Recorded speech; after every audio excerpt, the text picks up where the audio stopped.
Welcome everyone to the 2020 APAC Groundbreakers Virtual Tour by APACO UC. This year, our event will be the biggest one ever done with 174 sessions, including normal sessions, workshops, and hands-on labs, from 123 different speakers over 11 days. Also, it will cover sessions on 4 different languages. Please remember to register to as many sessions you can, and all sessions will be available to replay as many times as you want for 2 weeks after the initial session date and time.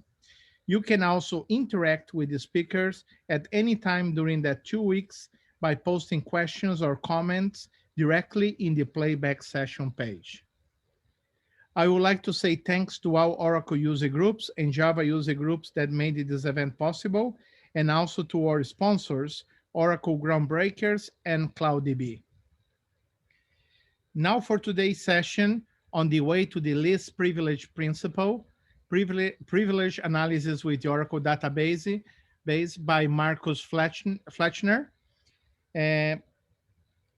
Please feel free to write questions at any time during the session using the Q&A tab of the Zoom webinar, and the speaker, in this case Markus, will be answering them at the end of the session. If you have any issues, technical issues or problems during the presentation, please feel free to contact me directly as the moderator at any time by using the chat tab of Zoom webinars.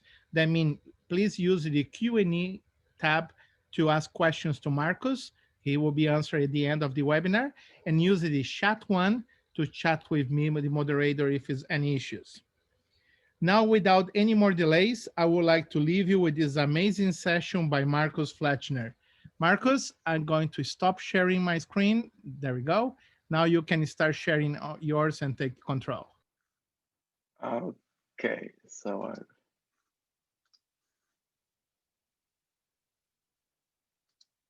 share my screen. Good morning, everyone. Although it's probably not morning for you, but it's morning for me. It's 6 a.m. in Germany. I hope you're all well, and thanks for the opportunity to speak at your conference. All these virtual conferences make it possible to participate in conferences worldwide, both as a speaker and participant. So thanks for that. Thanks for the opportunity to be with you. As Francisco mentioned, I'm going to talk about Oracle Database Privilege Analysis, least privilege principle.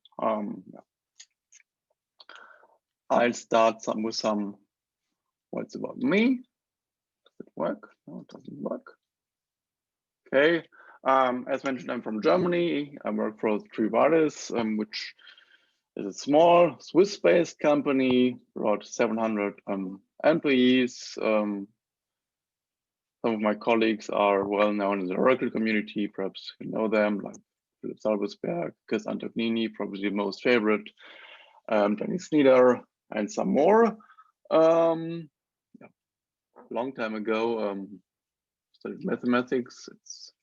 But yeah, during my studies, I had contact with Oracle, and now I'm working as a consultant with high availability as a focus in upgrade and migration. I'm on Twitter, MarkusDBA. I'm blogging. MarkusDBA.net is the English version of my blog. .de is the German version, which is probably not so interesting for you. Yeah, I'm an Oracle ace. I'm working in the Oracle, German Oracle user group, DORAC. We're having our conference in 4 weeks. Yeah. So that's for me. Okay, skip this company presentation. It's more for customers, and go to my agenda. So I'll start with a short introduction on privilege analysis. What's the purpose? Some things to consider around it. Then I'll talk about the tools which are provided by Oracle. It's basically one package, and a number of views, data dictionary views.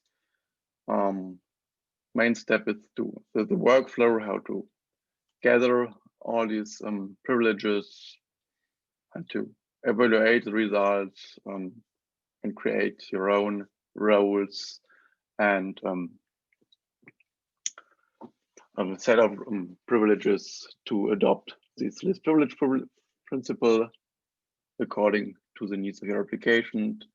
And I'll end with a summary and some further information. Okay, introduction. Looking back, security was the focus for applications. So get the thing running, get the thing shipped, and no one cared for security. I've seen lots of third-party applications which had the second line in their installation scripts grant DBA to someone. So it's the easiest thing for those vendors or application developers, give us all privileges. And no one thought about which privileges are really required. In my trainings, I always say grant DBA to public with admin option, and it's probably not that weird, but yeah, it's. I think you have you know this situation, and yeah, it's now our chance and our task to get around that and to restrict the privileges.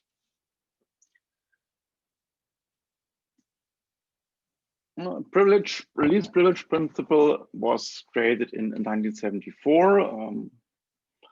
I had to look it up and I think it's Wikipedia. As always, the original text sounds: every program and every privileged user of the system should operate using the least amount of privilege necessary to complete the jobs. And we try to achieve this with the Oracle database.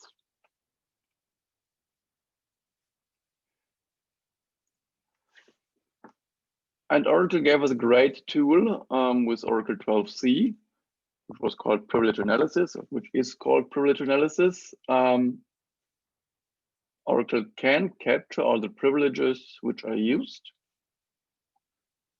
by a user, by an application, can report the privileges, and can report the unused privileges. So you can create a script with grant and revoke statements to come to the least privilege principle. However, there was a small price tag in the licensing information. You can see it on the screen. It's a screenshot from the licensing information. Database vault option was required. It's just a licensing issue. There was no technical requirement. As you know, database vault is product to secure the content of your database, so that the DBA cannot see the content. And Oracle management decided to combine these things, and you have to buy the database vault option for privilege analysis. And so from at least most of my customers, this tool, this feature, privilege analysis, wasn't useful because they could not use it. But almost 2 years ago, what's going on here? 2 years ago, Oracle changed this licensing. On November, Pete Finnegan, one of the most famous security guys in the Oracle community, tweeted about it. And as you can see, here's another screenshot from the licensing information of Oracle 18c, I think it was. And there's no note anymore. Database vault is not required anymore. And privilege analysis is available for all customers with the enterprise edition of the database. not standard edition too, but enterprise edition, and a lot of customers are now allowed to use this feature. And this brought me back in this topic with the idea for this talk to make some, to promote this feature so people use it and make the databases more secure. Okay, yeah. So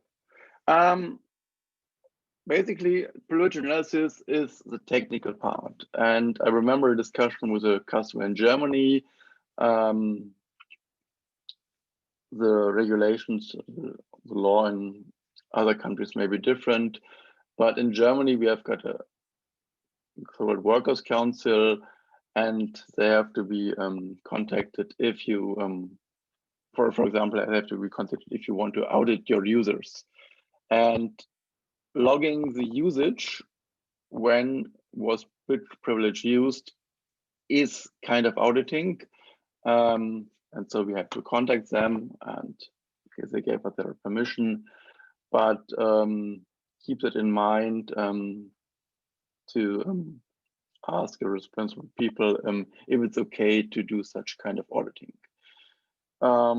It's not really fine auditing because you can only say during this period, this user did this or that, not exactly when. But yeah, keep it in mind. I also had some experience that third-party vendors were not amused about analyzing their software. They said, hey, it's secure and don't care about it. Or even our own developers said, we don't need that. But as it's your responsibility as a DBA to keep the system secure, it's a good idea to bring this topic into the discussion to push it forward. And at least you have, after you run privilege analysis, documentation in which privileges are required, and other high privileges which are not required are documented, and to have some piece of paper, can carry a manager, and then he or she is in charge, he's responsible, and you're basically out of the game.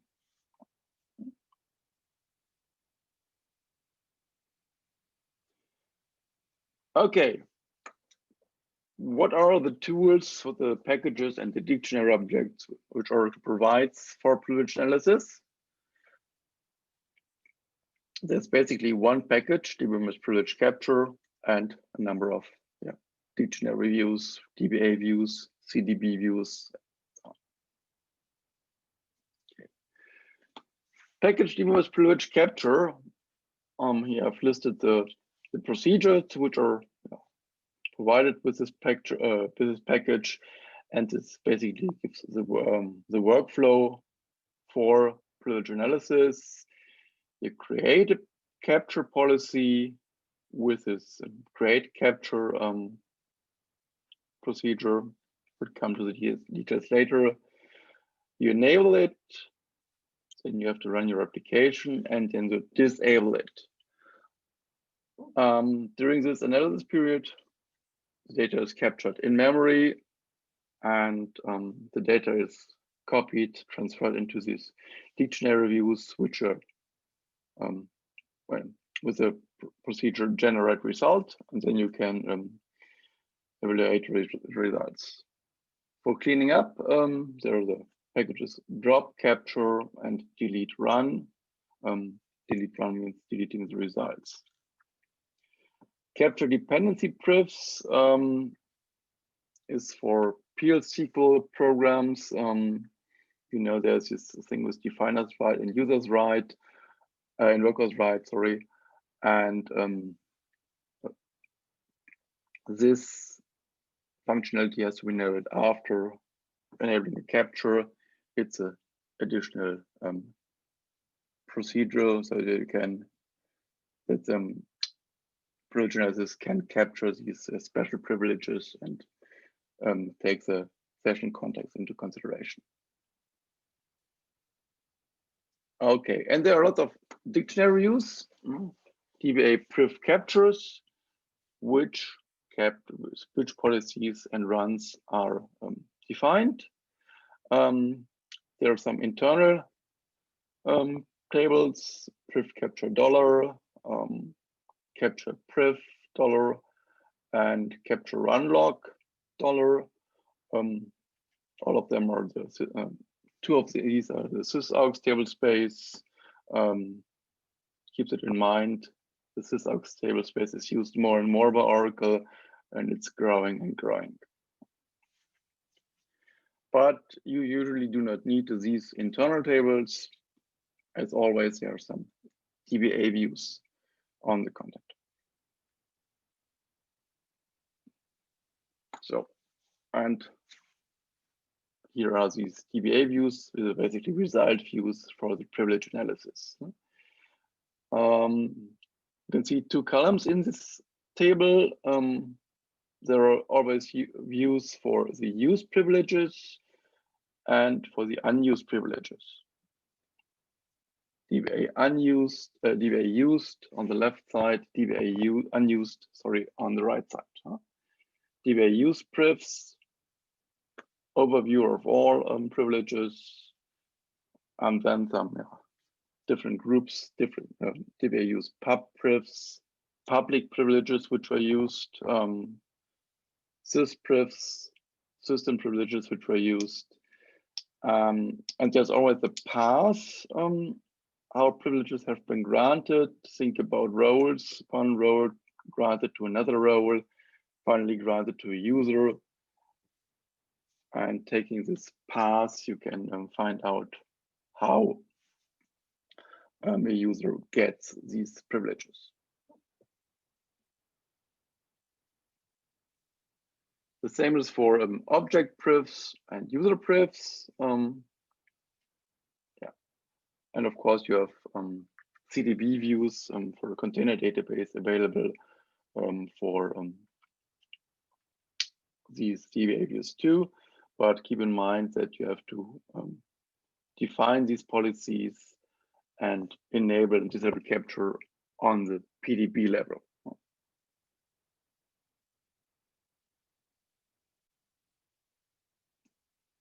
Okay, what's the workflow? How does it work?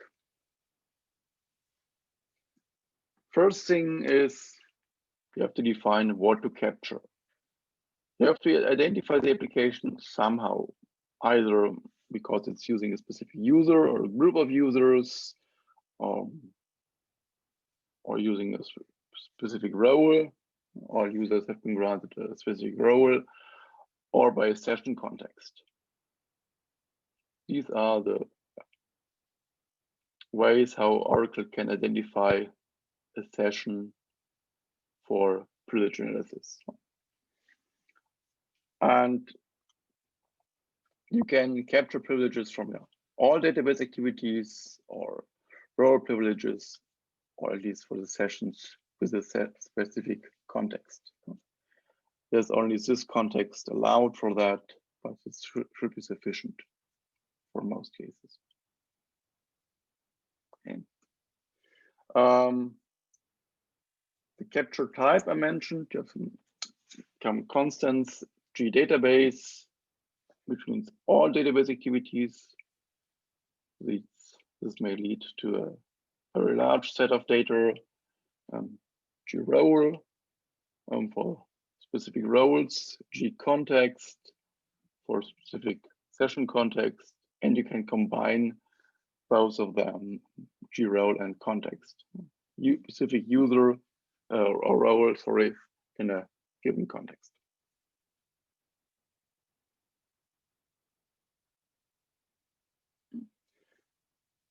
You typically start with a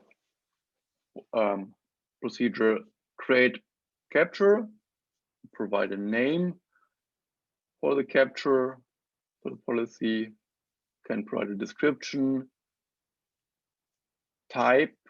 This is the type we had on the slide before, database, role, context. And with the fields roles and condition, you define the roles on the context.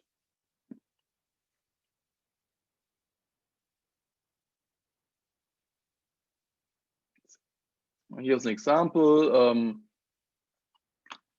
First example is to capture all activities in the database. You simply choose the type DBMS privilege capture G database. And the second example is about the public privileges which are used by an application. When we are using capture G role, DBMS privilege capture G role as a type, and define roles public.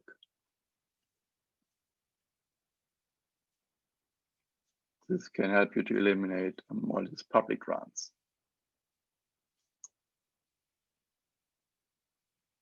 Okay, some more with context. Privilege capture G context can be used for individual users. Then you restrict your the condition to the session user, in this case Scott, by using sys context user and session user.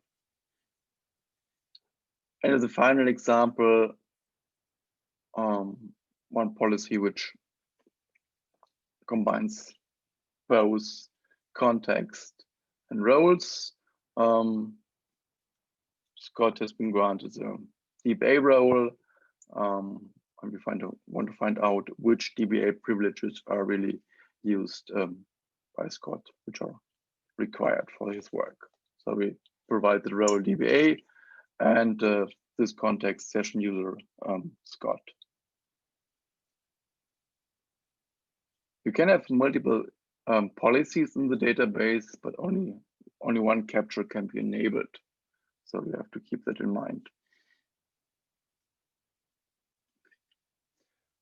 Okay, this context, we have seen that before. It's a function which can be used for the condition. Here are some examples. What you can use, session user, we have seen that, which sessions coming from a specific host, from a specific operation system user, or if you're using DBMS application info for some instrumentation of your code, you can use module and action. DBMS application info is a very powerful package. Unfortunately, it's not widely used. If you want to define a individual context, you can use DBMS session set context and later refer to that in your condition.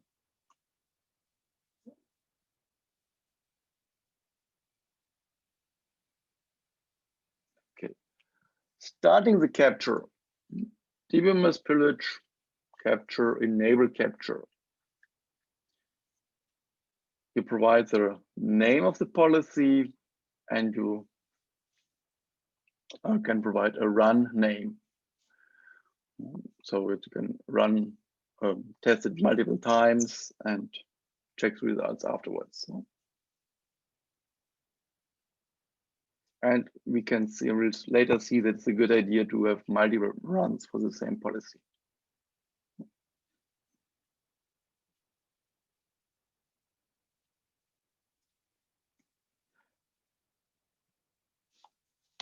And after you've enabled the capture, you have to test your application. And I think that's the most critical part. That's why it's highlighted, because you have to do all the work which has ever will be done in your application. If you omit a function, a report, etc., you may not capture some specific privileges, and the report may not run after you adopted the privileges. Think about fiscal year ending for a company or fiscal quarters. There may be different reports, different jobs which have to run, and you have to test all these things. So did last year with a company, and they explicitly said, okay, we start in December and we continue the analysis, the capture until mid of January to have our year closing captured. So that's important. You have to do everything which is done in your application, hopefully automated, but it's my experience that no company has a full set of automated tests for their applications.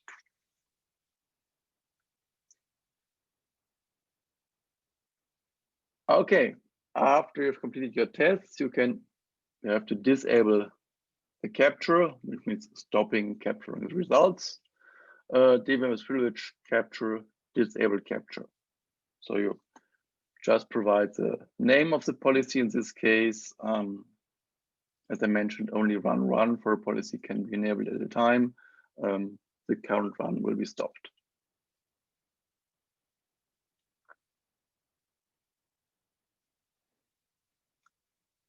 Next step is make these results visible for you. The results are stored in memory during the capture, and I could not find any dictionary table which stores them, so they're just in memory and have to be transferred into the dictionary with a package or the procedure DBMS privilege capture generate result.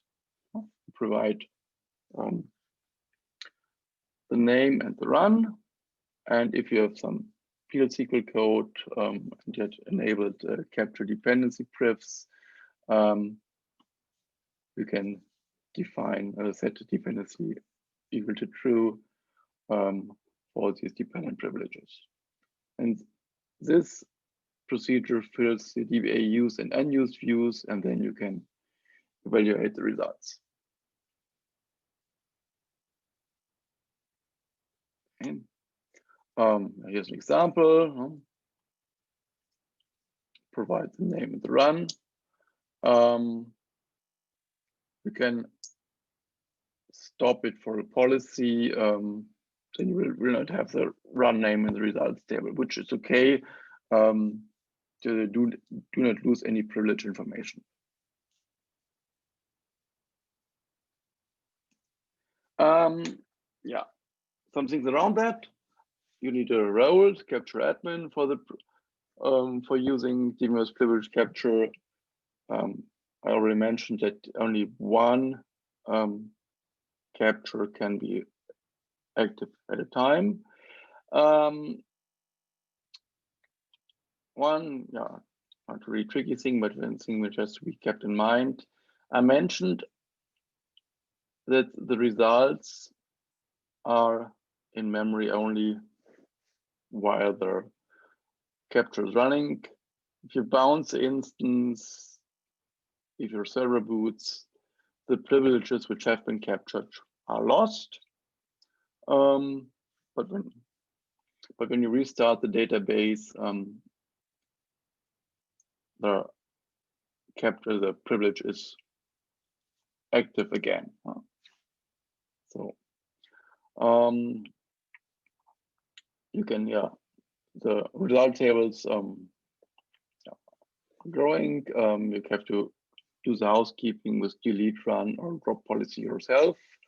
I mentioned the CDB topic.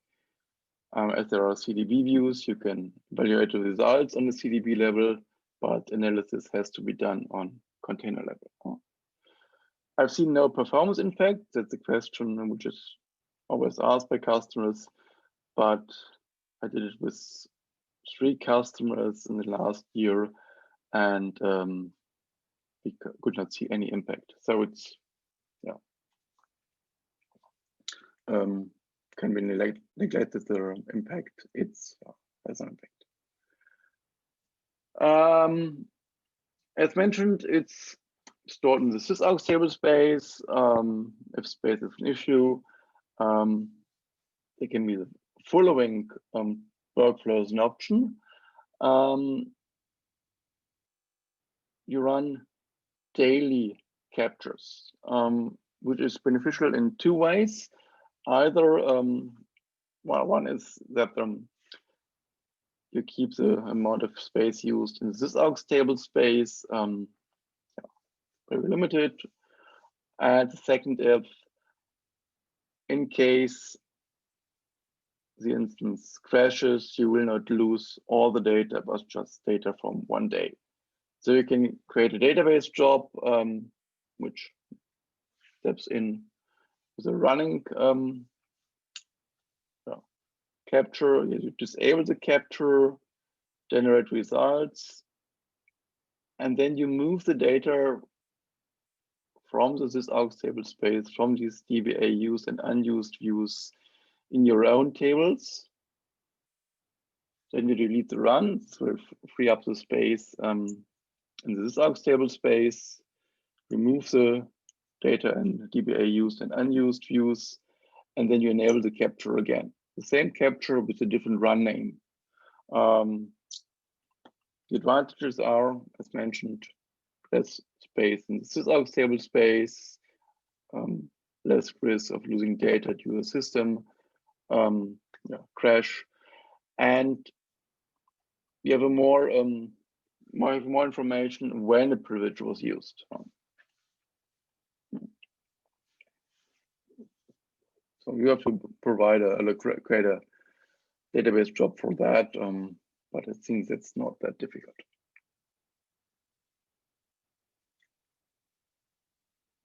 Okay. One thing, Sql Code. If you have done some programming with Sql, you know that you need direct grants when referring to an object. Roles are not sufficient, and this is reflected in the evaluation of the use privs. It's here an example. We have the used role, which is used for access. If it's a user, it's a direct grant, and on the second row is the role grant. Keep that in mind when you're using PL/SQL. You can use DBA dependencies to find out which objects are used by a PL/SQL package or procedure, and so you can create the grants for the direct grants for the user for these objects.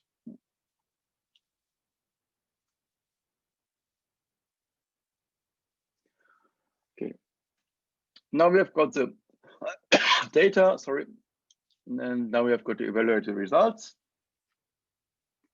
and adopt the privileges, which means creating scripts to grant and revoke the required privileges. Okay, DBA used sysprivs path, which shows you the system privileges, create session, analyze, create table space, create table, etc. Select any table, as here an example on the screen. And what you can see in the path column is the way a user got, how a user got a privilege. The first line for select any table, grant path only Scott, means that the privilege was granted directly to the user. And the second line means that the privilege select any table was granted to the role top secret, which was granted to the role secret. And finally, the role secret was granted to the user Scott. So you have to read it from right to left. Two ways, as mentioned. Yeah. And the second line is as mentioned, top secret granted to secret and secret granted to Scott.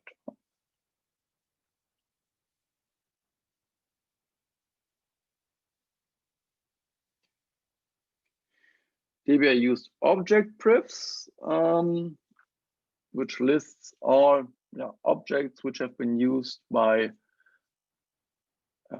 a user or during a capture.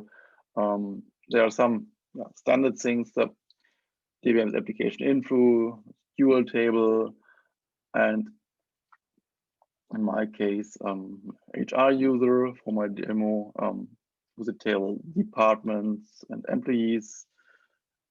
And of course, each individual privilege, select and update are listed separate row. So you can find granularly, create your grants, create your role for your application.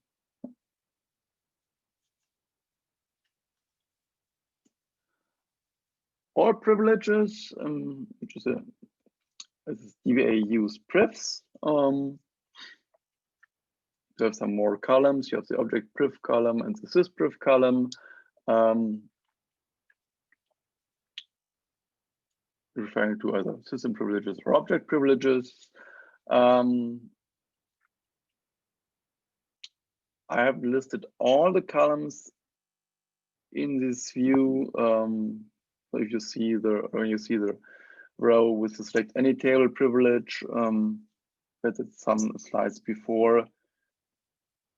The privilege has been granted in two ways. So we have two rows here in this view. Keeps it in mind.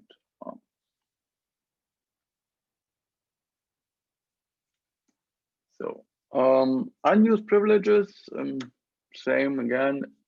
DBA unused privs.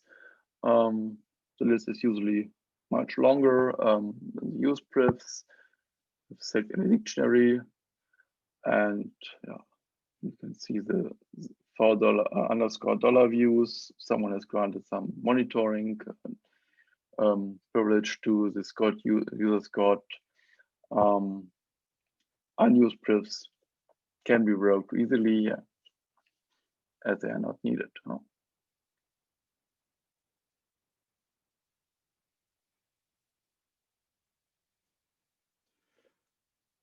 As mentioned, there are some more columns. Here's a definition of the DBA use privs. I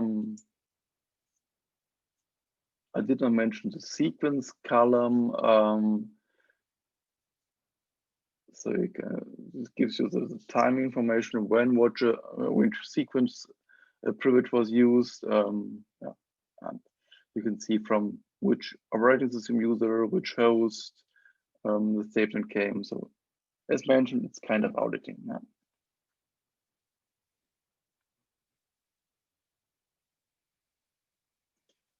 You can use Enterprise Manager for privilege analysis. With some screenshots. You can create a capture. You can start and stop it and generate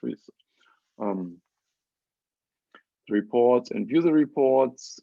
All the things we have seen before. What you cannot do with Enterprise Manager is what we will see next.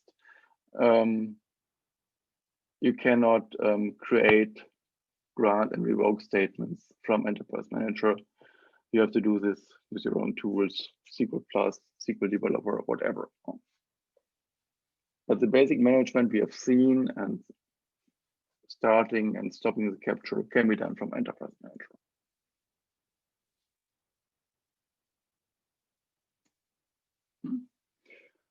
Here's this is an example of the reports.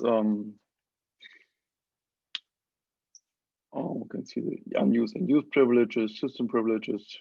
Drill down to them. Just click the numbers and you will find more details.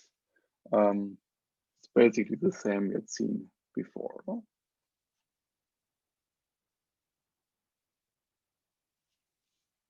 Okay. Now, generate the grant commands. It's basically doing some SQL and getting the data out of DBA use privs and the other DBA views. There's some examples for the sys privs.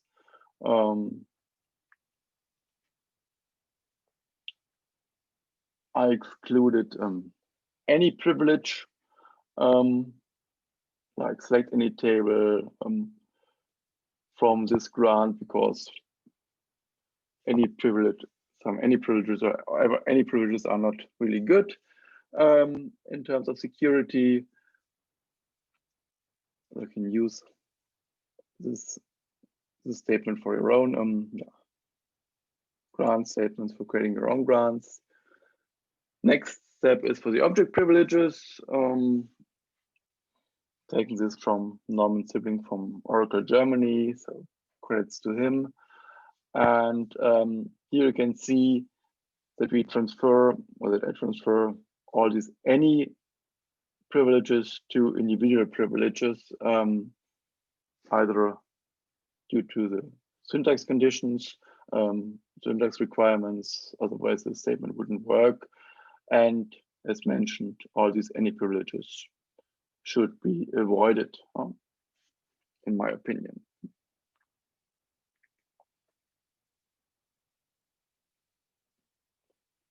And it ends up with a series of grant statements. The result can look like this, looks like this. First, the system privilege, only create session is required. Then the number of object privileges, and I've defined a new role for user Scott restricted privs role. So only the privileges which are required for the user Scott according to the analysis are included. And at the end, you can revoke all other privileges or all privileges which are existing for Scott, and simply create this role and grant it to Scott, so that Scott will have all the privileges he needs for doing his job.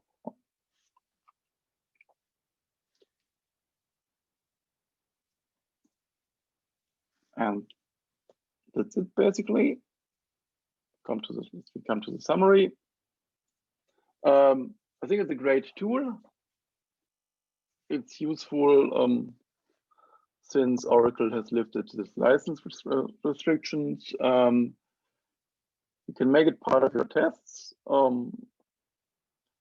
As mentioned, the most important part is testing the application, that you catch all the functions, modules, jobs, etc., which will ever be done in your application.